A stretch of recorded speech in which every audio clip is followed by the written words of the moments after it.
Hi hello dears, എല്ലാ മക്കൾക്കും എജ്യൂമേറ്റിൻ്റെ ഇന്നത്തെ ക്ലാസ്സിലേക്ക് സ്വാഗതം. ഇന്നത്തെ ക്ലാസ്സിൽ നമ്മൾ നോക്കാനായിട്ട് പോകുന്നത് 7ാം ക്ലാസ്സിലെ മക്കളുടെ ഈ വരുന്ന ഓണപരീക്ഷയുടെ ഗണിതത്തിൻ്റെ ഒരു മോഡൽ ചോദ്യപേപ്പറാണ് കേട്ടോ.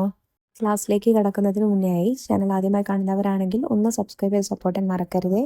അതുപോലെ വീഡിയോ നിങ്ങളുടെ കൂട്ടുകാരിലേക്ക് കൂടെ ഒന്ന് ഷെയർ ചെയ്ത് കൊടുക്കണേ. നിങ്ങൾക്ക് ആവശ്യമുള്ള 7ാം ക്ലാസ്സിലെ മറ്റു വിഷയങ്ങളുടെ ചോദ്യപേപ്പറുകൾ STD7 ക്വസ്റ്റ്യൻ പേപ്പേഴ്സ് എന്നുള്ള പ്ലേലിസ്റ്റിൽ ലഭ്യമാണ് കേട്ടോ. ഇനി 7ാം ക്ലാസ്സിലെ ക്ലാസ് വീഡിയോകൾ വേണമെന്നുണ്ടെങ്കിൽ STD7 ഓൾ സബ്ജക്ട്സ് എന്നുള്ള പ്ലേലിസ്റ്റ് ഉണ്ട്, അതെടുത്ത് നോക്കുക. അപ്പോൾ അതിൽ നിങ്ങൾക്ക് എല്ലാ വിഷയങ്ങളുടെയും ക്ലാസ്സുകൾ ഡീറ്റെയിൽ ആയിട്ട് കിട്ടുന്നതാണ്. അപ്പോൾ ശരി, നമുക്ക് നേരെ ക്ലാസ്സിലേക്ക് കടക്കാം. ഒന്നാമത്തെ ചോദ്യത്തിൽ 2 ചോദ്യങ്ങളുണ്ട്, ഒന്ന് എയും ഒന്ന് ബിയും. ഇവയിൽ ഒരെണ്ണത്തിന് ഉത്തരം എഴുതിയാൽ മതി. നമുക്ക് രണ്ടും നോക്കാം. ആദ്യത്തെ ചോദ്യം, അതിലെ എ ചോദ്യം, ചിത്രത്തിൽ BCPQXY എന്നിവ സമാന്തരങ്ങളാണ്.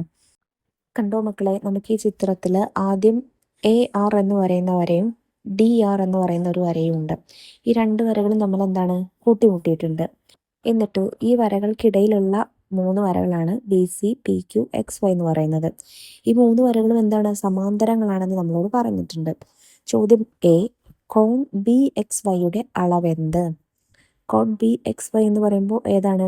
കോൺ BXY ഈ കോണാണ് കേട്ടോ വരുന്നത്. അപ്പോൾ നമുക്കറിയാം AR എന്ന് പറയുന്ന വരയിലുള്ള ചില കോണുകളാണ് അവിടെ നമുക്ക് പല വരകൾക്കിടയിലായിട്ട് തന്നിട്ടുള്ളത്. അതിലൊരു കോൺ നമുക്ക് തന്നിട്ടുണ്ട്, എന്താണ്? കോൺ XBC അല്ലെങ്കിൽ PBC അങ്ങനെയും പറയാം. അതിൻ്റെ അളവ് 110 ഡിഗ്രിയാണ്. അത് 110 ഡിഗ്രി ആയതുകൊണ്ട് തന്നെ കോൺ BXY എത്രയായിരിക്കും? ഇതൊരു വരയിൽ വരുന്ന 2 കോണുകളാണ്. ആ ഒരു വരയുടെ ആകെ കോണളവ് എന്ന് പറയുന്നത് 180 ഡിഗ്രിയാണ്. അപ്പോൾ കോൺ XBC 110 ആണെങ്കിൽ ഇതിനപ്പുറത്തുള്ള കോൺ, അതായത് കോൺ CBR എത്രയായിരിക്കും? 180 കുറയ്ക്കണം 110 സമം 70 ഡിഗ്രി ആയിരിക്കും അല്ലേ? ഈ CBR എന്ന് പറയുന്ന കോണും BXY എന്ന് പറയുന്ന കോണും കണ്ടോ മക്കളെ, ഈ 2 കോണുകളും എന്താണ്? ഒരേ അളവല്ലേ? അതായത് BXY എന്ന് പറയുന്ന കോണിന്റെ അളവ് എന്താണ്? 70 ഡിഗ്രിയാണ്. ഇനി ആ കോണ് മാത്രമല്ല കേട്ടോ മക്കളെ, കോൺ BPQ എന്ന് പറയുന്ന കോണും 70 തന്നെ ആയിരിക്കും. പിന്നെ അതുമാത്രമല്ല, ഇതിനപ്പുറത്ത് ഒരു സമാന്തര വര വരയ്ക്കുകയാണെങ്കിൽ അതിലുള്ള ഇങ്ങനെയുള്ള വരുന്ന അനുരൂപ കോണുകളെല്ലാം എന്തായിരിക്കും? 70 ഡിഗ്രി തന്നെ ആയിരിക്കും, സമാന്തര വരകൾ ആയതുകൊണ്ട്. ചോദ്യം ബി, കോൺ XYDയുടെ അളവെന്ത്? കോൺ XYD എന്ന് പറയുമ്പോൾ ഏതാണ് കോൺ? ഏറ്റവും താഴെയുള്ള ഈ വരയിൽ ഉണ്ടാക്കുന്ന കോണാണ് കോൺ XYD അല്ലെ, താഴേക്ക് വരുന്ന ഈ കോണം. അപ്പം അത് കാണാനായിട്ട് നമുക്ക് എന്ത് ചെയ്യാം? കോൺ CQP എന്ന് പറയുന്നത് എന്താണ് മക്കളെ? 80 ഡിഗ്രിയാണ്. 80 ഡിഗ്രി ആയതുകൊണ്ട് തന്നെ ആ വരയിൽ വരുന്ന അടുത്ത കോൺ, അതിനപ്പുറത്തുള്ള കോൺ PQD എന്ന് പറയുന്നത് എത്രയായിരിക്കും? അതൊരു വരയിൽ വരുന്ന കോണാണ്, അതുകൊണ്ട് ആകെ 180 ഡിഗ്രിയാണ്. അപ്പോൾ അത് വരുന്നത് 180 - 80 സമം 100 ഡിഗ്രി ആയിരിക്കും. അതായത് കോൺ PQD എന്ന് പറയുന്നത് 100 ഡിഗ്രിയാണ്. അതും കോൺ PQവും XYയും സമാന്തര വരകളായതുകൊണ്ട് കോൺ XYD എത്ര തന്നെ ആയിരിക്കും? അതും 100 ഡിഗ്രി തന്നെ ആയിരിക്കും. അത് മാത്രമല്ല കേട്ടോ, കോൺ BCD അല്ലെങ്കിൽ BCQ എന്ന് പറയുന്ന കോണുണ്ടല്ലോ, അതും എന്തായിരിക്കും? 100 ഡിഗ്രി തന്നെ ആയിരിക്കും. ചോദ്യം സി, കോൺ ആറിൻ്റെ അളവെന്ത്? കോൺ R എന്ന് പറയുന്നത് കണ്ടോ, ARഉം DRഉം 2 വരകൾ തമ്മിൽ കൂട്ടിമുട്ടുന്ന ആ കോണാണ് കോൺ R എന്ന് പറയുന്നത് കേട്ടോ. സോ അത് കാണാൻ നമുക്ക് എന്ത് ചെയ്യാം? ആദ്യം കോൺ CBR എത്രയാണ്? നമ്മൾ ആദ്യത്തെ കണ്ടു, 70 ഡിഗ്രിയാണ്. അതുപോലെ നമ്മൾ മറ്റൊരു കോൺ നമുക്ക് കാണാനുള്ളത് കോൺ RCB ആണ് കേട്ടോ. RCB എന്ന് പറയുന്നത് എത്രയായിരിക്കും? 80 ഡിഗ്രി ആയിരിക്കും. കാരണം എന്താണ്? PQC എന്ന് പറയുന്നത് ഈ കോണ് 80 ഡിഗ്രി ആയതുകൊണ്ട് അതിൻ്റെ അനുരൂപ കോണ് തന്നെയാണ് BCR. അപ്പോൾ അതും 80 ഡിഗ്രി ആയിരിക്കും. അപ്പോൾ 70 കൂട്ടണം 80, അതായത് ത്രികോണം CBR എന്നത് നമ്മൾ കണക്കിലെടുത്താൽ 80 കൂട്ടണം 70 എത്രയാണ് മക്കളെ? 150 ഡിഗ്രിയാണ് അല്ലേ? അപ്പോൾ ബാക്കി എത്രയായിരിക്കും? കോൺ എത്രയായിരിക്കും? ഒരു ത്രികോണത്തിൻ്റെ ആകെ 3 കോണുകളും കൂടെ കൂട്ടിയാൽ നമുക്ക് 180 കിട്ടണം. അപ്പോൾ അത് 150 ഈ 2 കോണുകളെങ്കിൽ മൂന്നാമത്തെ കോൺ എന്തായിരിക്കും? 180 കുറയ്ക്കണം 150 സമം 30 ഡിഗ്രി ആയിരിക്കും. ഇനി ഇതിലെ ചോദ്യം ഡി. ത്രികോണം പി ക്യു ആറിലെ ഏറ്റവും വലിയ കോൺ ഏത്? ഏതാണ് മക്കളെ ത്രികോണം പി ക്യു ആർ? കണ്ടോ, ഇതാണ് കേട്ടോ ത്രികോണം പി ക്യു ആർ. ഇതിലെ ഏറ്റവും വലിയ കോൺ എങ്ങനെ കണ്ടുപിടിക്കാം? ത്രികോ ആർ ക്യു പി അല്ലെങ്കിൽ പി ക്യു ആർ എന്ന് പറയുന്ന ഈ കോണ് എന്താണ്? 80 ഡിഗ്രിയാണ്. പിന്നെ ആർ എന്ന് പറയുന്ന കോൺ അല്ലെങ്കിൽ പി ആർ ക്യു എന്ന് പറയുന്ന കോണ് നമ്മൾ നേരത്തെ കണ്ടു 30 ഡിഗ്രിയാണ്. അപ്പോൾ പിന്നെ അതുപോലെ നമ്മൾ മറ്റേ കോൺ നമുക്ക് കാണാനായിട്ട് പറ്റുമല്ലേ, 110ഉം 70ഉമാണ് ഞാൻ നേരത്തെ പറഞ്ഞു ഓൾറെഡി. അല്ല എന്നുണ്ടെങ്കിൽ നിങ്ങൾക്ക് എന്ത് ചെയ്യാം, 80ഉം 30ഉം തമ്മിൽ കൂട്ടി നോക്കുക, 110ആണ്. പിന്നെ ത്രികോണത്തിന്റെ 3 കോണുകൾ കൂട്ടിയാൽ 180 കിട്ടണം. അതുകൊണ്ട് ക്യു പി ആർ എന്ന് പറയുന്ന കോൺ എത്രയായിരിക്കും? 180 കുറയ്ക്കണം 110 സമം 70 ഡിഗ്രി ആയിരിക്കും.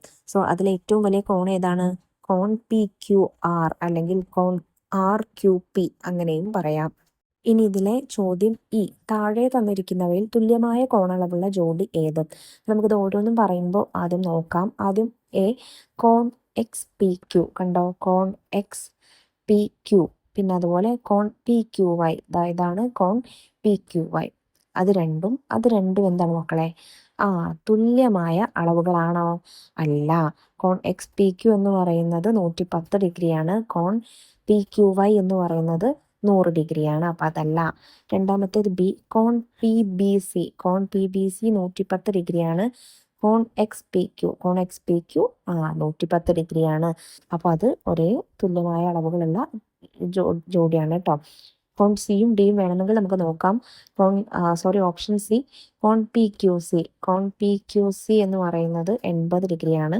കോൺ ബി സി ക്യു നമ്മൾ നേരത്തെ കണ്ടു. എത്രയാണ് മക്കളെ? 100 ഡിഗ്രി അല്ലെ, 100 ഡിഗ്രിയാണ്. അപ്പോൾ അതുമല്ല. ഡി, കോൺ ആർ ബി സി. കോൺ ആർ ബി സി നമ്മൾ നേരത്തെ പഠിച്ചു, 70 ഡിഗ്രിയാണ്. കോൺ ആർ സി ബി 80 ഡിഗ്രിയാണ്. അപ്പോൾ ഇതൊന്നുമല്ല, ഓപ്ഷൻ ബി ആണ് ശരിയായിട്ടുള്ള ഉത്തരം. ഇനി ഒന്നാമത്തെ ചോദ്യത്തിലെ തന്നെ ബി ചോദ്യം നോക്കാം. അതായത് ഓർ ക്വസ്റ്റ്യൻ ആണ്, നമുക്കിത് ചെയ്ത് നോക്കാം. ചിത്രത്തിൽ എ ബി സി ഡി എന്നീ വരകൾ സമാന്തരമാണ്. കണ്ടോ, എ ബിയും സി ഡിയും. കോൺ ഇ ജി എച്ച് 50 ഡിഗ്രിയും, അതായത് ആ കോൺ കാണുന്നില്ല മക്കളെ, കോൺ ഇ ജി എച്ച്. പിന്നെ കോൺ ജി ജെ ഡി 125 ഡിഗ്രിയും. കോൺ ഇ എഫ് ജി ഏറ്റവും മുകളിലുള്ള ആ കോണ് 50 ഡിഗ്രിയുമാണ്. ചോദ്യം എ, കോൺ ജി എച്ച് ജെയുടെ അളവെന്ത്? ഏതാണ് മക്കളെ കോൺ ജി എച്ച് ജെ? ഇതാ നോക്കൂ, കോൺ ജി എച്ച് ജെ അതാണ് കേട്ടോ. സിമ്പിളാണ് അത് കാണാനായിട്ട്. നോക്കൂ, എ ബിയും സി ഡിയും സമാന്തര വരകളാണ്. അതിനെ ഖണ്ഡിച്ചു കൊണ്ടുപോകുന്ന ഒരു വരയാണ് ഈ എച്ച് ജി എന്ന് പറയുന്നത് അല്ലേ, എച്ച് ജി അല്ലെങ്കിൽ ജി എച്ച് എന്ന് പറയുന്ന ഈ വര. അപ്പം അതുകൊണ്ട് അത് നമ്മൾ നീട്ടി വരയ്ക്കുകയാണെങ്കിൽ ഇവിടെ നമുക്ക് 1 2 3 4 കോണുകൾ ഉണ്ടാവും. അതിൽ എതിർകോണുകളാണ് ഏത് കോൺ ഇ ജി എച്ചും കോൺ ജി എച്ച് ജെയും. അത് രണ്ടും എതിർകോണുകളായതുകൊണ്ട് അത് തുല്യമല്ലേ മക്കളെ? കോൺ ഇ ജി എച്ച് സമം 50 ഡിഗ്രി ആണെന്ന് തന്നിട്ടുണ്ട്. അതുകൊണ്ട് കോൺ ജി എച്ച് ജെ എന്ന് പറയുന്നത് എന്തായിരിക്കും? 50 ഡിഗ്രി ആയിരിക്കും. ചോദ്യം ബി, കോൺ എച്ച് ജി ജെയുടെ അളവെന്ത്? അപ്പൊ ഇത് നമുക്ക് കിട്ടി. ജി എച്ച് ജെയുടെ അളവ് 50 ഡിഗ്രിയാണ്. ഇനി നമുക്ക് ജി ജെ എച്ചിൻ്റെത് നോക്കാം ആദ്യം. നോക്കൂ, ഇവിടെ നമുക്ക് ജി ജെ ഡിയുടെ അളവ് എന്ന് പറയുന്നത് 125 ഡിഗ്രിയാണ് തന്നിട്ടുണ്ട്. ഇതൊരു വരയായതുകൊണ്ട് അതിന്റെ ആകെ അളവ് എന്താണ്? 180 ഡിഗ്രി ആയിരിക്കും അല്ലെ. അപ്പോൾ ജി ജെ ഡി എന്ന് പറയുന്ന കോൺ 125 ഡിഗ്രി ആണെങ്കിൽ കോൺ ജി ജെ എച്ച് എന്തായിരിക്കും? 180 കുറയ്ക്കണം 125 സമം 55 ഡിഗ്രി ആയിരിക്കും. അപ്പോൾ ഒരു 2 കോണുകൾ നമുക്ക് കിട്ടിക്കഴിഞ്ഞു. ഒന്ന് 50 ഡിഗ്രിയും ഒന്ന് 55 ഡിഗ്രിയും. ബാക്കി കോൺ എച്ച് ജി ജെയുടേത് കാണാൻ എളുപ്പമല്ലേ? ത്രികോണത്തിന്റെ ആകെ അളവ് 180 ഡിഗ്രിയാണ്. അതുകൊണ്ട് 180 മൈനസ് 50 കിട്ടണം, 55ആണ്. 50ഉം 55ഉം കൂട്ടിയാൽ 105ആണ്. 180 കുറയ്ക്കണം 105 സമം 75 ഡിഗ്രിയാണ് കോൺ എച്ച് ജി ജെയുടേത്. ഇതിലെ ചോദ്യം സി, കോൺ എച്ച് ജി ജെക്ക് കണ്ടോ കോണ്, അതിന് തുല്യമായ മറ്റൊരു കോൺ എഴുതുക. ഇപ്പോഴാണ് മക്കളെ നമുക്ക് എന്ത് ചെയ്താൽ മതി? ഈ സമാന്തര വര ഒന്ന് നീട്ടി വരയ്ക്കുക. സമാന്തര വരയല്ലേ, സമാന്തര വരയെ ഖണ്ഡിച്ച ഈ വരയുണ്ടല്ലോ എച്ച് ജി എന്നുള്ള വര, അത് നമ്മളൊന്ന് നീട്ടി വരയ്ക്കുമ്പോൾ നമുക്ക് മനസ്സിലാവും ഇത് 75 ഡിഗ്രിയാണ്. 75 ഡിഗ്രി ആവുമ്പോൾ ഇതേ അളവിൽ വരുന്ന കോണ് വേറെ ഏതാ ഉള്ളത്? അതിനായിട്ട് നമുക്ക് ആദ്യം ത്രികോണം ഇ എഫ് ജി പരിഗണിക്കാം.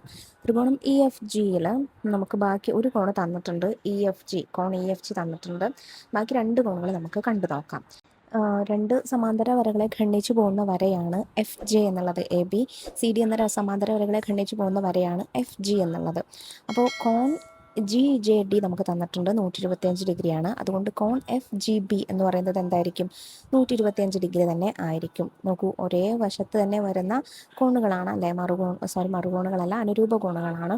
അത് 125 തന്നെ ആയിരിക്കും. അവിടെ 125 ആണെങ്കിൽ കോൺ എഫ് ജി ഇ എന്ന് പറയുന്നത് എത്രയായിരിക്കും? 180 കുറയ്ക്കണം 125 സമം 55 ഡിഗ്രി ആയിരിക്കും അല്ലേ. അപ്പോൾ ത്രികോണം ഇ എഫ് ജിയിലെ രണ്ട് കോണുകൾ നമുക്ക് കിട്ടി. ഏതൊക്കെയാണ്? 50 ഡിഗ്രിയും 55 ഡിഗ്രിയും. അപ്പോൾ ഇനി കോൺ കോൺ ജി ഇ എഫ് ആണ് ഇനി കാണാനുള്ളത്. കോൺ ജി ഇ എഫ് എത്രയായിരിക്കും? 180 കുറയ്ക്കണം 50 കൂട്ടണം 55, 50 55 125 അപ്പോൾ ബാക്കി എത്രയാണ്? 75 ഡിഗ്രി വരും. അതായത് കോൺ എഫ് ഇ ജി അല്ലെങ്കിൽ ജി ഇ എഫ് ആണ് കോൺ എച്ച് ജി ജെക്ക് തുല്യമായിട്ടുള്ള ഒരു കോണ് എന്ന് പറയുന്നത് കേട്ടോ. ഇനി അടുത്ത ചോദ്യം നോക്കൂ. ചോദ്യം ഡി. കോൺ എ ഇ എഫിൻ്റെ അളവെന്ത്? ഏതാണ് കോൺ എ ഇ എഫ്? കണ്ടോ, സിമ്പിളാണ്. നമുക്ക് കോൺ എഫ് ഇ ജി കിട്ടിക്കഴിഞ്ഞു, 75 ഡിഗ്രിയാണ്. അതുകൊണ്ട് കോൺ എ ഇ എഫ് എന്തായിരിക്കും? 180 കുറയ്ക്കണം 75. അതൊരു വരയല്ലേ, അതുകൊണ്ട് ആകെ തുക 180 ആയിരിക്കും. അപ്പോൾ 180 കുറയ്ക്കണം 75 സമം 105 ഡിഗ്രിയാണ് കേട്ടോ. ഇനി ഇതിലെ ചോദ്യം ഈ ചുവടെയുള്ള ചിത്രത്തിലെ രണ്ട് സമാന്തര വരകൾക്കിടയിലുള്ള ത്രികോണങ്ങളുടെ കോണുകളെക്കുറിച്ച് സുരഭി എഴുതിയ ചില പ്രസ്താവനകൾ നോക്കൂ. ഒന്ന്, കോൺ എ ബി ഡി. കണ്ടോ, കോൺ എ ബി ഡി, കോൺ ബി എ ഡി, കോൺ ബി എ ഡി എന്നീ കോണുകളുടെ അളവുകൾ തുല്യമാണ്. കോൺ ബി എ ഡി, കോൺ എ സി ഡി എന്നീ കോണുകളുടെ അളവുകൾ തുല്യമാണ്. കോൺ എ ബി ഡി, കോൺ എ സി ഡി എന്നീ കോണുകളുടെ അളവുകൾ തുല്യമാണ്. കോൺ എ ബി സി, കോൺ ഡി എ സി എന്നീ കോണുകളുടെ കോൺ എ ബി സി, കോൺ എ സി ബി എന്നീ കോണുകളുടെ അളവുകൾ തുല്യമാണ്. ഇവയിൽ ശരിയായ പ്രസ്താവനകൾ ഏതെല്ലാം? അപ്പം അതിനു മുന്നേ ആയിട്ട് നമുക്കിതിലെ എല്ലാ കോണുകളും ഒന്ന് കണ്ടു നോക്കാം. അപ്പോൾ നമുക്ക് എന്ത് ചെയ്യും, പെട്ടെന്ന് എളുപ്പത്തിൽ നമുക്കിതിൻ്റെ ഉത്തരം കണ്ടുപിടിക്കാനായിട്ട് സാധിക്കും കേട്ടോ. ആദ്യം ഇത് രണ്ടും സമാന്തര വരകളാണ്. സമാന്തര വരകളെ ഖണ്ഡിച്ചു പോകുന്ന രണ്ട് വരകളാണ് എ ബിയും എ സിയും. ഓക്കെ, ഇതിൽ എ ഡി ബി എന്ന് പറയുന്നത് 90 ഡിഗ്രിയാണ്. അതുകൊണ്ട് കോൺ എ ഡി സി എന്തായിരിക്കും? 90 ഡിഗ്രി ആയിരിക്കും. കാരണം 180 കുറയ്ക്കണം 90 സമം എന്താണ്? 90 ഡിഗ്രി തന്നെയാണല്ലേ. അപ്പോൾ രണ്ട് ത്രികോണം എ ഡി സിയിൽ നമുക്ക് പരിഗണിക്കാം. ത്രികോണം എ ഡി സിയിലെ രണ്ട് കോണുകൾ നമുക്ക് കിട്ടി, ഒരെണ്ണം 40, ഒരെണ്ണം 90. അതുകൊണ്ട് മൂന്നാമത്തെ കോൺ, അതായത് കോൺ സി എ ഡി അല്ലെങ്കിൽ ഡി എ സി എന്ന് പറയുന്നത് എത്രയാണ്? 180 കുറയ്ക്കണം 90 കൂട്ടണം 40. 90ഉം 40ഉം കൂട്ടിയാൽ 130. 180 നിന്ന് 130 കുറച്ചാൽ 50 ഡിഗ്രിയാണ് കേട്ടോ. അപ്പോൾ കോൺ ഡി എ സി എന്ന് പറയുന്നത് 50 ഡിഗ്രിയാണ്. ഇനി നമുക്ക് ത്രികോണം എ ഡി ബി അല്ലെങ്കിൽ എ ബി ഡി പരിഗണിക്കാം. അതിൽ ഒരു കോൺ നമുക്ക് 50 എന്ന് തന്നിട്ടുണ്ട്. ഇതിൽ നോക്കൂ, ഇവിടെ ഇതെന്താണ്? ഇവിടെയുള്ള കോണ് 90 ഡിഗ്രിയാണ് അല്ലേ. കാരണം അതൊരു ലംബമാണ്, സമാന്തര വരയ്ക്ക് ലംബമായി വരച്ചിരിക്കുന്ന വരയാണ് എ ഡി എന്നുള്ളത്. അതുകൊണ്ട് അതിൻ്റെ ആകെ കോണ് 90 ഡിഗ്രി ആയിരിക്കും. അപ്പോൾ കോൺ ബി എ ഡി എന്ന് പറയുന്നത് എത്രയാണ്? 90 കുറയ്ക്കണം 50 സമം 40 ഡിഗ്രിയാണ്. ഇപ്പോൾ നമുക്ക് ത്രികോണം ബി എ ഡിയുടെ രണ്ട് കോണുകൾ കിട്ടിയില്ലേ, ഒരെണ്ണം 90ഉം ഒരെണ്ണം 40ഉം. അതുകൊണ്ട് കോൺ എ ബി ഡി എന്ന് പറയുന്നത് എത്രയാണ്? 180 കുറയ്ക്കണം 90 കൂട്ടണം 40 സമം 50 ഡിഗ്രിയാണ്. 90ഉം 40ഉം കൂട്ടിയാൽ 120, 130. 180 നിന്ന് 130 കുറച്ചാൽ 50 ഡിഗ്രി. അതുകൊണ്ട് കോൺ എ ബി ഡി എന്ന് പറയുന്നത് 50 ഡിഗ്രിയാണ്. അപ്പോൾ ഇതിൽ ഏതൊക്കെ പ്രസ്താവനകളാണ് ശരി ഇന്ന് തന്നെ നമുക്ക് കണ്ടുപിടിച്ചൂടെ മക്കളെ? ഓരോ പ്രസ്താവനകളായിട്ട് നമുക്ക് പരിശോധിക്കാം. ആദ്യം കോൺ എ ബി ഡിയും കോൺ ബി എ ഡിയും തുല്യമെന്നല്ല പറഞ്ഞിരിക്കുന്നത്. കോൺ എ ബി ഡി 50 ഡിഗ്രിയാണ്, കോൺ ബി എ ഡി 40 ഡിഗ്രിയാണ്. അപ്പോൾ അത് തെറ്റാണ്. പിന്നെ കോൺ ബി എ ഡിയും കോൺ എ സി ഡിയും തുല്യമാണെന്നാണ് പറഞ്ഞിരിക്കുന്നത്. കോൺ ബി എ ഡി 40 ഡിഗ്രിയാണ്, കോൺ എ സി ഡിയും 40 ഡിഗ്രിയാണ്. അപ്പോൾ ഈ ഒരു രണ്ടാമത്തെ സ്റ്റേറ്റ്മെൻറ്റ് ശരിയാണ് കേട്ടോ. പിന്നെ അടുത്തത് കോൺ എ ബി ഡിയും കോൺ ഡി എ സിയും. കോൺ എ ബി ഡി 50 ഡിഗ്രിയാണ്, കോൺ ഡി എ സി 50 ഡിഗ്രിയാണ്. അതുകൊണ്ട് ഈ ഒരു പ്രസ്താവനയും ശരിയാണ്. പിന്നെ കോൺ എ ബി സിയും കോൺ എ സി ബിയും. കോൺ എ ബി സി 50 ഡിഗ്രിയാണ്, കോൺ എ സി ബി 40 ഡിഗ്രിയാണ്. അതുകൊണ്ട് ഈ പ്രസ്താവന തെറ്റാണ്. അപ്പോൾ രണ്ടാമത്തെയും മൂന്നാമത്തെയും സ്റ്റേറ്റ്മെൻറ്റ്സ് ആണ് ശരിയായിട്ടുള്ളത്. അതായത് ഓപ്ഷൻ ബി ആണ് ശരിയായ ഓപ്ഷൻ. ഇനി നമുക്കിതിലെ രണ്ടാമത്തെ ചോദ്യം നോക്കാം. ചോദ്യം എ, ഒരു പ്രസ്താവനയും കാരണവും കൊടുത്തിരിക്കുന്നു. പ്രസ്താവന: 8 ലിറ്റർ പാൽ ഒരേപോലെയുള്ള 6 കുപ്പികളിൽ നിറച്ചാൽ ഒരു കുപ്പിയിലെ പാലിൻ്റെ അളവ് 8/6 ലിറ്റർ ആണ്. കാരണം 8/6 എന്നാൽ 6നെ 8ആയി ഭാഗിച്ചതിൽ 1ആണ്. പ്രസ്താവനയും കാരണവും പരിശോധിച്ച് ചുവടെയുള്ളവയിൽ ശരി ഏതെന്ന് കണ്ടെത്തുക. എ, പ്രസ്താവനയും കാരണവും ശരി. ബി, പ്രസ്താവന തെറ്റ്, കാരണം ശരി. സി, പ്രസ്താവന ശരി, കാരണം തെറ്റ്. ഡി, പ്രസ്താവനയും കാരണവും തെറ്റ്. ഇതിൽ നോക്കൂ മക്കളെ, 8 ലിറ്റർ പാൽ ഒരേപോലെയുള്ള 6 കുപ്പികളിൽ നിറച്ചു എന്ന് പറഞ്ഞാൽ ഒരു കുപ്പിയിൽ എത്രയായിരിക്കും? 8/6 ലിറ്റർ ആയിരിക്കും അല്ലേ? 8 × 6 അല്ലേ? അപ്പോൾ പ്രസ്താവന ശരിയാണ്, പക്ഷെ കാരണം എന്താ നോക്കൂ, 8/6 എന്ന് പറഞ്ഞാൽ 6നെ 8ആയി ഭാഗിച്ചതിൽ 1 എന്നാണ്. അല്ല, തെറ്റാണ്. 8നെ 6ആയി ഭാഗിച്ചതിൽ 1 എന്നാണ് അർത്ഥം. അപ്പോൾ ഇവിടെ പ്രസ്താവന ശരിയാണ്, കാരണം തെറ്റാണ്. അതായത് ഓപ്ഷൻ സി ആണ് ശരിയായ ഉത്തരം. ഇതിലെ ചോദ്യം ബി, 1/3ൻ്റെ 3/5 ഭാഗം എത്രയെന്ന് ചതുരം വരച്ച് ഷെയ്ഡ് ചെയ്ത് സൂചിപ്പിക്കുക. സിമ്പിളാണ് മക്കളെ. എന്താ ചെയ്യേണ്ടത്? ആദ്യം ഒരു ചതുരം വരയ്ക്കുക, അതിനെ 3 തുല്യ ഭാഗങ്ങളാക്കുക, അതിൽ ഒരു ഭാഗം എടുക്കുക. അതാണ് 1/3 എന്ന് പറയുന്നത്, 1/3 എന്ന് പറയുന്നത്. ഇനി ഈ 1/3ൻ്റെ, അതായത് നമ്മളിപ്പോൾ എടുത്ത ഈ ഒരു ഭാഗത്തിൻ്റെ നമ്മൾ എന്ത് ചെയ്യുക? 5 ഭാഗങ്ങളാക്കുക. ഈ 5 ഭാഗങ്ങളിൽ 3 ഭാഗത്തിന് ഷെയ്ഡ് കൊടുക്കുക. അതാണ് 1/3 3ൻ്റെ 3/5 ഭാഗം എന്ന് പറയുന്നത് കേട്ടോ. ചോദ്യം സി, 384 ചതുരശ്ര മീറ്റർ പരപ്പളവുള്ള ചതുരാകൃതിയായ ഒരു സ്ഥലത്തിൻ്റെ 5/12 ഭാഗം പൂന്തോട്ടമാണ് എങ്കിൽ പൂന്തോട്ടത്തിൻ്റെ പരപ്പളവ് എത്ര? സിമ്പിളാണ് മക്കളെ. ആകെ സ്ഥലത്തിൻ്റെ പരപ്പളവ് എന്ന് പറയുന്നത് 384 ചതുരശ്ര മീറ്റർ ആണ്. അതിൽ പൂന്തോട്ടത്തിൻ്റെ പരപ്പളവ് അല്ലെങ്കിൽ പൂന്തോട്ടത്തിൻ്റെ ഭാഗം എന്ന് പറയുന്നത് 5/12 ഭാഗമാണ്. അപ്പോൾ പൂന്തോട്ടത്തിൻ്റെ പരപ്പളവ് എത്രയായിരിക്കും?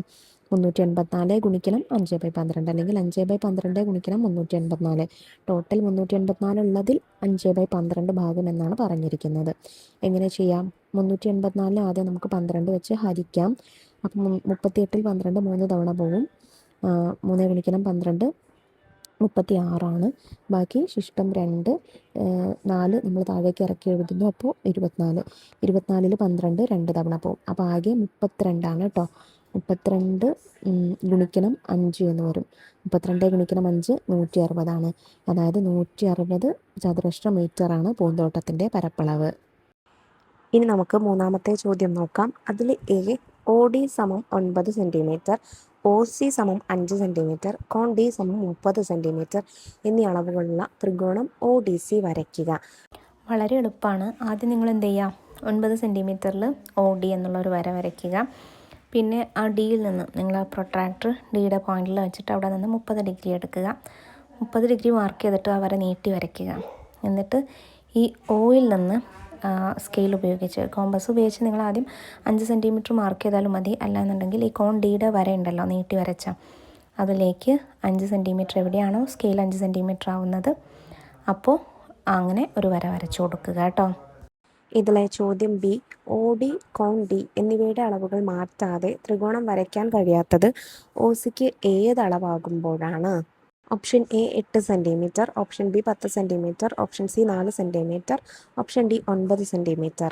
ഇതിൽ നമ്മൾ കോൺ ഡി എന്നുള്ള അളവ് മാറ്റുന്നില്ല, അതുപോലെ ഒ ഡിയും മാറ്റുന്നില്ല അല്ലേ? അപ്പോൾ 5 സെൻറ്റിമീറ്റർ, ഒ സി 5 സെൻറ്റിമീറ്ററാണ് നമ്മളിപ്പോൾ വരച്ചത്. 5 സെൻറ്റിമീറ്ററിൽ കൂടുതൽ വരുന്ന ഏത് വരകളും, അതായത് നമുക്ക് ഈ കോൺ ഡി കണ്ടോ, ഇതിങ്ങനെ 30 സെൻറ്റിമീറ്റർ നമുക്ക് ഇങ്ങനെ നീട്ടി വരയ്ക്കാം.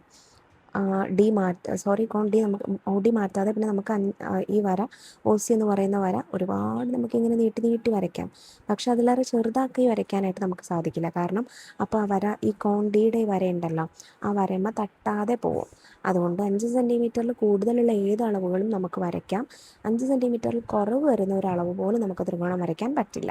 അപ്പോൾ ഓപ്ഷൻ സി 4 സെൻറ്റിമീറ്റർ എന്നതാണ് ശരിയായ ഉത്തരം. അതായത് 4 സെൻറ്റിമീറ്റർ വെച്ച് നമുക്ക് ത്രികോണം വരയ്ക്കാൻ സാധിക്കില്ല.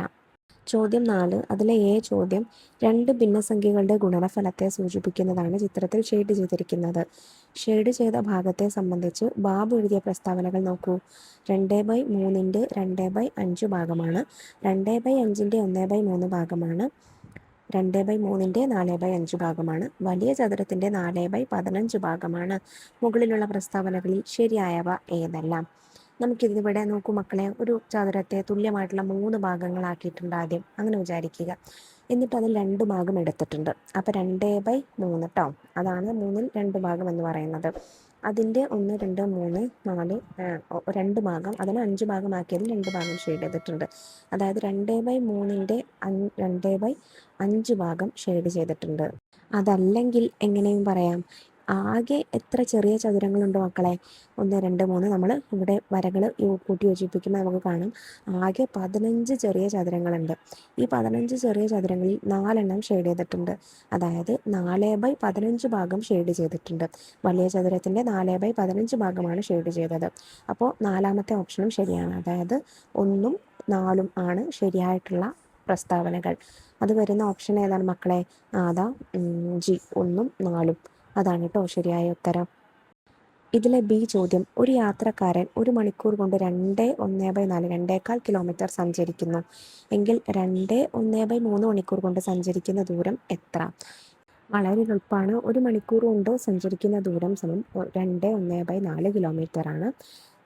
സഞ്ചരിക്കുന്ന സമയം എന്ന് പറയുന്നത് 2/1/3 മണിക്കൂറാണെങ്കിൽ ആകെ സഞ്ചരിച്ച ദൂരം എത്രയായിരിക്കും? 2 ഗുണിക്കണം 2/1/3, 2/1/4 ഗുണിക്കണം 2/1/3 ചെയ്യണം. അപ്പോൾ നമുക്ക് വേണമെങ്കിൽ ആദ്യം ഇങ്ങനെ 2/1/4 നമുക്ക് മാറ്റി എഴുതാം, നിഷ്പ്രഭത്തിലേക്ക് മാറ്റി എഴുതാം. അപ്പോൾ എങ്ങനെ വരും മക്കളെ? 4 ഗുണിക്കണം 2 പ്ലസ് 1/4 9/4 വരും. പിന്നെ 2/1/3 മാറ്റി എഴുതിയാൽ 3 ഗുണിക്കണം 2 പ്ലസ് 1/3 സമം 7/3 എന്ന് വരും. അപ്പോൾ നമുക്കിനി ചെയ്യേണ്ടത് എന്താണ്? 9/4 ഗുണിക്കണം 7/3 ആണ്. ഇതിൽ നമുക്ക് 9നെയും 3നെയും പരസ്പരം ഹരിച്ചു കളഞ്ഞൂടെ? 9നെയും 3നെയും 9 ഹരിക്കണം 3 നമുക്ക് ചെയ്ത് നോക്കിയാൽ 3 അപ്പോൾ 3/4 ഗുണിക്കണം 7 നമുക്കിനി ചെയ്യാനുള്ളത്. 3 ഗുണിക്കണം 7 21 21/4 ഉത്തരം. 21നെ 4 കൊണ്ട് ഹരിച്ചാൽ നമുക്ക് നോക്കൂ, ഹരിച്ചു വരുമ്പോൾ ഇങ്ങനെ വരും 5/1/4 അല്ലെങ്കിൽ 5/4 എന്നാണ് ഉത്തരം വരുന്നത് കേട്ടോ. അത്ര കിലോമീറ്ററാണ് ഉത്തരം. ഇതിലെ സി ചോദ്യം, 4 മീറ്റർ നീളമുള്ളൊരു ചരട് ഒരേ നീളമുള്ള 5 കഷ്ണങ്ങളായി മുറിച്ചു. ഇതിൽ ഒരു കഷ്ണത്തിൻ്റെ 3/5 ഭാഗത്തിൻ്റെ നീളം എത്ര മീറ്ററാണ്? ഇത് എത്ര സെൻറ്റിമീറ്ററാണ്? സിമ്പിളാണ് മക്കളെ. 4 മീറ്റർ നീളമുള്ള ചരടാണ്. അത് 5 കഷ്ണമായി മുറിച്ചാൽ ഒരു കഷ്ണത്തിൻ്റെ അളവ് നീളം എന്ന് പറയുന്നത് 4/5 ആണ്. 4/5 ആയിരിക്കും. പിന്നെ ഇതിൻ്റെ 3/5 ഭാഗമാണ് കാണേണ്ടത്. അപ്പോൾ 4/5 ഗുണിക്കണം 3/5 ആണ് കേട്ടോ നമുക്ക് കാണേണ്ടത്. എത്രയാണ് ഉത്തരം? 4 ഗുണിക്കണം 3 12 ആണ്. 12/25 അത്രയും മീറ്റർ ആണ് കേട്ടോ ഉള്ളത്. പിന്നെ ഇത് എത്ര സെൻറ്റിമീറ്റർ ആണ് എന്ന് ചോദിച്ചിട്ടുണ്ട്. അപ്പം മീറ്ററിനെ സെൻറ്റിമീറ്റർ ആക്കാൻ 100 കൊണ്ട് ഗുണിച്ചാൽ മതി. അതായത് 12/25 ഗുണിക്കണം 100. 100നെയും 25നെയും നമുക്ക് ഹരിച്ചു പോകും അല്ലേ? എത്ര തവണയാണ്? 4 തവണയാണ്. അതായത് 12 ഗുണിക്കണം 4 സമം 48 സെൻറ്റിമീറ്ററാണ് ഉത്തരം. 5ാമത്തെ ചോദ്യം, അതിലെ ചോദ്യമാണ്. 5 സെൻറ്റിമീറ്റർ ആരമുള്ള ഒരു വൃത്തം വരച്ച് തന്നിരിക്കുന്ന പോലെ പാറ്റേൺ പൂർത്തിയാക്കി ഷെയ്ഡ് ചെയ്ത് ഭംഗിയാക്കുക. വളരെ എളുപ്പമാണ് മക്കളെ. ആദ്യം നിങ്ങൾ ചെയ്യേണ്ടത് കോമ്പസ് എടുക്കുക, അതിൽ 5 സെൻറ്റിമീറ്റർ എടുത്തിട്ട് ഒരു വൃത്തം വരയ്ക്കുക. എന്നിട്ട് ഈ വൃത്തത്തിനുള്ളിൽ എന്ത് ചെയ്യുക? ഒരു സമഭുജ ത്രികോണം വരയ്ക്കുക. സമഭുജ ത്രികോണം വരയ്ക്കാൻ അറിയില്ലേ മക്കളെ നിങ്ങൾക്ക്? യെസ്, നമ്മൾ ഓൾറെഡി അത് പഠിച്ചിട്ടുണ്ട്. സമഭുജ ത്രികോണം വരയ്ക്കുക. സമഭുജ ത്രികോണം വരച്ച ശേഷം ആ ത്രികോണത്തിൻ്റെ ഒത്ത നടുക്കായിട്ട് കോമ്പസ് വെച്ചിട്ട് 3 വശങ്ങളും തട്ടുന്ന രീതിക്ക് അതിനുള്ളിൽ ഒരു വൃത്തം കൂടെ വരയ്ക്കുക. പിന്നെ ആ വൃത്തത്തിനുള്ളിൽ നിങ്ങൾ വീണ്ടും ഒരു സമഭുജ ത്രികോണം വരയ്ക്കുക. ആ ത്രികോണത്തിനുള്ളിൽ വീണ്ടും ഒരു വൃത്തം വരയ്ക്കുക. വൃത്തത്തിനുള്ളിൽ വീണ്ടും ഒരു ത്രികോണം വരയ്ക്കുക. ത്രികോണത്തിനുള്ളിൽ വീണ്ടും ഒരു വൃത്തം വരയ്ക്കുക. അങ്ങനെ പോവുക. ഇതിലെ ബി ചോദ്യം, ചില ത്രികോണങ്ങളുടെ വശങ്ങളുടെ അളവുകൾ ചുവടെ കൊടുത്തിരിക്കുന്നു. 2 കോണുകൾ തുല്യമായ ത്രികോണത്തിൻ്റെ വശങ്ങളുടെ അളവുകൾ ഏതാണ്? A 5 centimetre 3 centimetre 4 centimetre, B 7 centimetre 6 centimetre 7 centimetre, C 4 centimetre 6 centimetre 8 centimetre, D 5 centimetre 7 centimetre 9 centimetre. വളരെ എളുപ്പമാണ്. ത്രികോണത്തിൻ്റെ രണ്ട് വശങ്ങൾ തുല്യമാവണമെന്നുണ്ടെങ്കിൽ അതിൻ്റെ രണ്ട് കോണുകൾ തുല്യമായിരിക്കണം. ഇതിൻ്റെ എതിരെ കിടക്കുന്ന രണ്ട് കോണുകൾ തുല്യമായിരിക്കണം. അതായത് ഇവിടെ രണ്ട് വശങ്ങൾ തുല്യമായി വരുന്ന ത്രികോണം ഏതാണ്? ബി 7, 6, 7 കണ്ടോ, രണ്ട് വശങ്ങൾ 7 സെൻറ്റിമീറ്റർ വരുന്നുണ്ട്. അതുകൊണ്ട് അതിൻ്റെ രണ്ട് കോണുകളും തുല്യമായിരിക്കും. അപ്പോൾ പി ആണ് ശരിയായ ഉത്തരം. ഇനി ആറാമത്തെ ചോദ്യത്തിൽ നിങ്ങൾക്ക് ഓപ്ഷൻസ് ഉണ്ട്, 6, 7, ബിയും ഉണ്ട്. അതിൽ ഒരെണ്ണത്തിന് ഉത്തരം എഴുതിയാൽ മതി എന്ന് പറഞ്ഞിട്ടുണ്ട്. അത് നമുക്ക് 6A നോക്കാം. കോളം എയിൽ കൊടുത്തിരിക്കുന്നവയുടെ ഹരണഫലമാണ് കോളം ബിയിലുള്ളത്. അവ ശരിയായി യോജിപ്പിച്ചത് ചുവടെ തന്നിരിക്കുന്നവയിൽ ഏതാണ് എന്നാണ്. അപ്പോൾ നമുക്കിത് ഓരോന്നായിട്ട് നോക്കണം. ആദ്യം 1/2 ഹരിക്കണം 3/4. രണ്ടാമത്തേത് 2/3 ഹരിക്കണം 1/2. മൂന്നാമത്തേത് 1/4 ഹരിക്കണം 2. പിന്നെ ബി കോളത്തിലുള്ളത് 4/3, 1/8, 2, 1/2. ഇതിലൊന്നാമത്തേത് 1/2 ഹരിക്കണം 3/4 ആണ്. ആദ്യം 1/2 നമുക്ക് എന്താണ് ഭിന്നസംഖ്യ മാറ്റി എഴുതാം. മിശ്രഭിന്നത്തിൽ നിന്ന് വിഷമഭിന്നത്തിലേക്ക് മാറ്റി എഴുതാം. എങ്ങനെയാണ്? 2 ഗുണിക്കണം 1 കൂട്ടണം 1/2, അതായത് 3/2 ആണ്. അപ്പോൾ 3/2 ഹരിക്കണം 3/4 നമ്മൾ ചെയ്യേണ്ടത്. സമം എന്താ ചെയ്യേണ്ടത്? 3/2 ഗുണിക്കണം 3/4 എന്നുള്ളതിനെ നമ്മൾ നേരെ തല തിരിച്ച് എഴുതുന്നു. 4/3. 3 ഗുണിക്കണം 4 12 ആണ്. 2 ഗുണിക്കണം 3 6 ആണ്. 12/6 സമം 2. അതായത് 2 ആണ് അതിൻ്റെ ഉത്തരം. രണ്ടാമത്തേത് 2/3 ഹരിക്കണം 1/2. അപ്പോൾ നമുക്കതിനെ 2/3 ഗുണിക്കണം 2/1 എന്ന് മാറ്റി എഴുതാം. അതായത് 4/3. അപ്പോൾ 4/3 വരച്ചു കൊടുക്കുക. മൂന്നാമത്തേത് 1/4 ഹരിക്കണം 2 ആണ് പറഞ്ഞിരിക്കുന്നത്. അപ്പോൾ അത് എങ്ങനെയാണ്? 1/2 വെച്ചിട്ട്, അതായത് 1/4 ഗുണിക്കണം 2 എന്ന് പറഞ്ഞാൽ 2/1 ആണ്. അപ്പോൾ ഗുണിക്കണം 1/2 എന്ന് എഴുതുക, അതായത് 1/8. അത് നമ്മൾ 1/8 വരച്ചു ചേർക്കുക. അപ്പോൾ ഇതിൽ ഓപ്ഷൻസ് ഏത്? 1C, 2A, 3B എന്നാണ് ഓപ്ഷൻ. അതായത് ഓപ്ഷൻ ഡി ആണ് കേട്ടോ ശരിയായിട്ടുള്ളത്. ഇതിലെ ചോദ്യം ബി. 1/4 ലിറ്റർ പാൽ ഒരുപോലെയുള്ള കുപ്പികളിൽ നിറയ്ക്കണം. ഒരു കുപ്പിയിൽ 3/4 ലിറ്റർ പാൽ നിറയ്ക്കാം. നിറയെ പാലുള്ള എത്ര കുപ്പികൾ ഉണ്ടാകും? നിറയാത്ത കുപ്പിയിൽ എത്ര ലിറ്റർ പാൽ കൂടി ഒഴിച്ചാൽ അത് നിറയും? ആകെ പാലെന്ന് പറയുന്നത് 1/4 ലിറ്റർ അല്ലെങ്കിൽ 4.25 ലിറ്ററാണ്. അതായത് ഇതിനെ നമുക്ക് പിന്നെ മാറ്റി എഴുതാം. 4 ഗുണിക്കണം 4 കൂട്ടണം 1/4 സമം 17/4 ലിറ്ററാണ് കേട്ടോ. ഒരു കുപ്പിയിൽ കൊള്ളുന്ന പാലിൻ്റെ അളവ് അല്ലെങ്കിൽ അതിൻ്റെ ശേഷി എന്ന് പറയുന്നത് 3/4 ആണ്. അതായത് 3/4 ലിറ്ററാണ് കേട്ടോ. അപ്പോൾ നിറയെ പാലുള്ള കുപ്പികളുടെ എണ്ണം കണ്ടെത്താൻ നമ്മൾ എന്ത് ചെയ്യണം? ആകെ പാലിനെ ഒരു കുപ്പിയുടെ ശേഷി കൊണ്ട് ഹരിക്കണം. അതായത് 17/4 ഹരിക്കണം 3/4 കാണണം. എളുപ്പമല്ലേ? നമുക്ക് 17/4 ഗുണിക്കണം 4/3 എന്ന് എഴുതാം. സമം 17/3 ലിറ്ററാണ് കൊള്ളുന്നത്. ഇതിനെ നമുക്ക് മിശ്രഭിന്നമാക്കി മാറ്റി എഴുതുമ്പോൾ 17 ഹരിക്കണം 3 ചെയ്യുക. 5, 2/3 ആണ് കേട്ടോ ഉത്തരം. അപ്പോൾ 5 കുപ്പികളിൽ പൂർണ്ണമായിട്ട് കൊള്ളും. 5 കുപ്പികൾ പൂർണ്ണമായിട്ട് കൊള്ളും. ബാക്കി 2/3 ഉണ്ട്. നമ്മളോട് ഒരു കാര്യം കൂടെ ചോദിച്ചിട്ടുണ്ട്. ഇതിൽ നിറയാത്ത കുപ്പികൾ എത്രയുണ്ട് എന്നാണല്ലേ. നിറയാത്ത കുപ്പികളിൽ കൊള്ളുന്ന പാലിൻ്റെ അളവ്, എത്ര പാൽ നിറച്ചാൽ അത് കൊള്ളുമെന്ന്, അതായത് ബാക്കി വരുന്ന പാലിൻ്റെ അളവ് കൂടെ നമുക്ക് കാണണം. അപ്പോൾ 5, 2/3 എന്ന് പറഞ്ഞാൽ 5 മുഴുവനായിട്ടുള്ള കുപ്പികളും പിന്നെ മറ്റൊരു കുപ്പിയുടെ 2/3 ഭാഗവും എന്നാണ്. ഒരു കുപ്പിയുടെ 2/3 ഭാഗം എന്ന് പറയുമ്പോൾ 5 കുപ്പികൾ കഴിഞ്ഞ് ബാക്കിയുള്ളത്, അതായത് 2/3 ഗുണിക്കണം 3/4. 3/4 അല്ലേ ഒരു കുപ്പിയിൽ കൊള്ളുന്നത്? സമം 2/4 സമം 1/2 ലിറ്റർ. അപ്പോൾ കുപ്പി നിറയാൻ ഇനി എത്ര പാൽ കൂടെ വേണം മക്കളെ? 3/4 കുറയ്ക്കണം 2/4, അതായത് 1/4 ഉത്തരം. ഇവിടെ കണ്ടോ, ഛേദം തുല്യമാണ്, അംശം മാത്രം വ്യത്യസ്തമാണ്. അപ്പം അംശങ്ങൾ തമ്മിൽ കുറച്ചാൽ മതി. 1/4 അല്ലെങ്കിൽ 1/4 ലിറ്റർ പാൽ കൂടെ വേണ്ടി വരും. അപ്പം നിറയുള്ള പാലുള്ള കുപ്പികൾ 5 കുപ്പി നിറയാൻ ഇനി ആവശ്യമായിട്ടുള്ള പാൽ എന്ന് പറയുന്നത് 1/4 ലിറ്ററാണ്. ഇതിലെ ചോദ്യം സി. 1/2 എത്ര മടങ്ങാണ് 5? അല്ലെങ്കിൽ 1/2 എത്ര മടങ്ങാണ് 5? അത് കാണാനായിട്ട് നമ്മൾ എന്ത് ചെയ്യണം? ആദ്യമായിട്ട് 1/2 എന്നതിനെ നമ്മൾ സാധാ ഭിന്നത്തിലേക്ക് വിഷമഭിന്നത്തിലേക്ക് മാറ്റണം. അപ്പോൾ 1 ഗുണിക്കണം 2 കൂട്ടണം 1/2 സമം 3/2 ആണ്. ഇനി നമ്മൾ മടങ്ങിൻ്റെ എണ്ണമാണ് കാണേണ്ടത്. അപ്പോൾ 5നെ നമ്മൾ 3/2 കൊണ്ട് ഹരിക്കണം.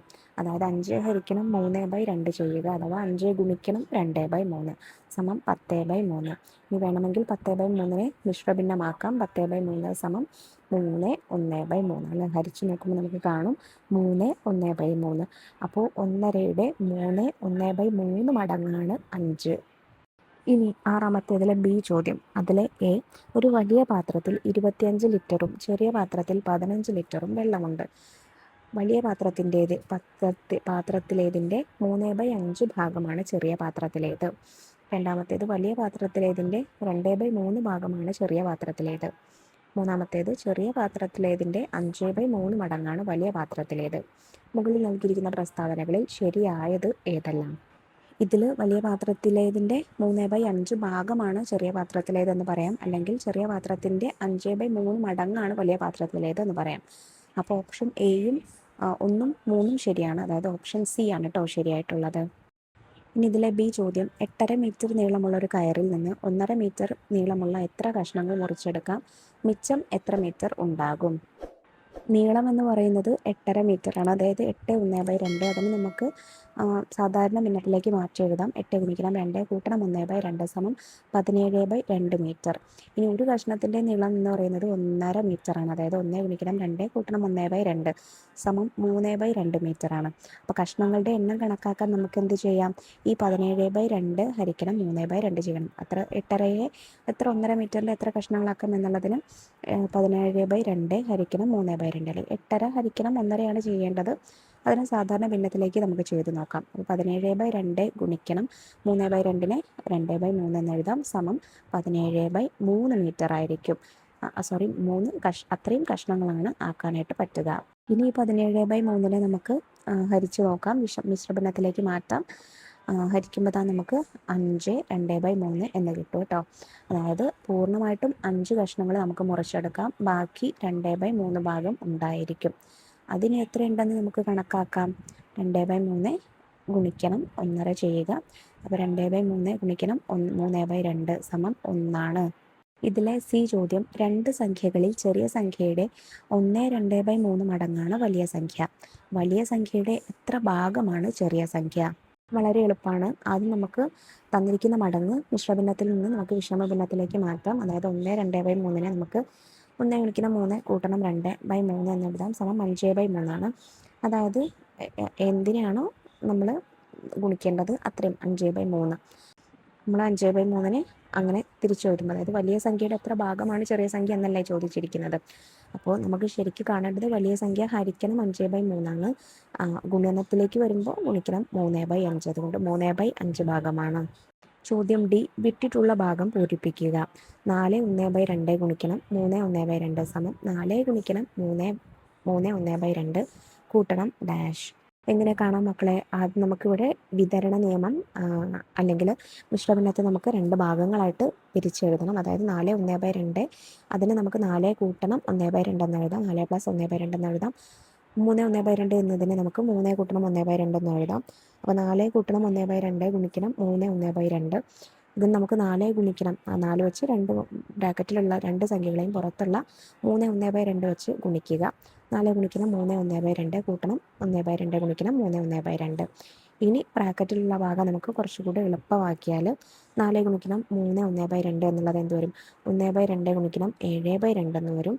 സമം 7/4 എന്ന് വരും. സമം 1 3/4 കേട്ടോ ഉത്തരം. അപ്പോൾ ഇത്രയും കാര്യങ്ങളാട്ടോ മക്കളെ നമുക്ക് ഈ ക്വസ്റ്റ്യൻ പേപ്പറിൽ ഡിസ്കസ് ചെയ്യാനായിട്ടുള്ളത്.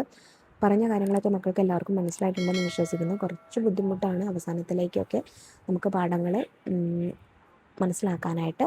അപ്പോൾ അതിനനുസരിച്ച് കൃത്യമായിട്ട് പഠിച്ച് ഒന്നുകൂടെ നമ്മുടെ വീഡിയോ കാണുക. അപ്പോൾ നിങ്ങൾക്ക് കുറച്ചുകൂടെ ക്ലിയർ ആവും കേട്ടോ. ക്ലാസ് ഉപകാരപ്രദമായിട്ടുണ്ടെങ്കിൽ നിങ്ങളുടെ കൂട്ടുകാരിലേക്ക് നമ്മുടെ ക്ലാസ് ഒന്ന് ഷെയർ ചെയ്ത് കൊടുക്കുക. അതുപോലെ 7ാം ക്ലാസ്സിലെ കൂടുതൽ ചോദ്യപേപ്പറുകൾക്ക് വേണ്ടി ചാനൽ ഒന്ന് സബ്സ്ക്രൈബ് ചെയ്തേക്കുക. ഇന്നത്തെ ക്ലാസ്സിനെ കുറിച്ചുള്ള അഭിപ്രായങ്ങളൊക്കെ മറക്കാതെ കമൻറ്റ് ബോക്സിലൂടെ അറിയിക്കണേ. അപ്പോൾ ശരി, നമുക്ക് അടുത്ത ക്ലാസ്സിൽ വീണ്ടും കാണാം. Thank you.